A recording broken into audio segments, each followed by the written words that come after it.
Here's a graphic and an animation Lynn Margulis often used to illustrate her story of the early evolution of life. Through 3 symbiotic fusions, 4 different types of bacteria joined forces to create all the other organisms. First, a fermenting archaebacterium joined with a swimming bacterium, a spirochete, to form an anaerobic protoctist, which is a microorganism that does not require or even want oxygen. This fusion, the most contentious part of her theory, formed the tail-like undulapodia, the nucleus, and the internal structures necessary for mitosis.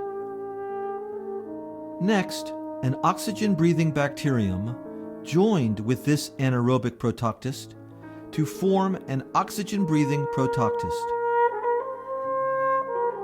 The oxygen-breathing bacterium became the mitochondria.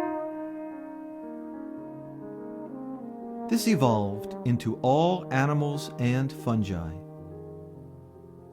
Next, a photosynthetic cyanobacterium joined with the oxygen-breathing protoctist to create a photosynthesizing and oxygen-breathing cell that evolved into algae and then all the plants.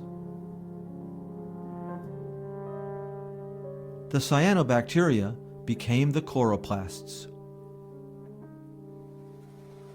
Although the mergers that formed the chloroplasts and the mitochondria were well established by molecular analysis and made it into the textbooks, it was that first fusion that became Lynn Margulis's greatest challenge. I remember saying to her around 1989, when I first met, I said, you'll only be remembered for your mistakes. Why don't you give that one up? Because you got the other 2 in the bag. Let's move on that one. But she wasn't like that. What did she say? I always wanted to push. No, she says, I'm right. In order to get even close to understanding that first merger, the controversial one between an archaebacterium and a spirochete, I realized that I had to learn more about spirochetes. So I traveled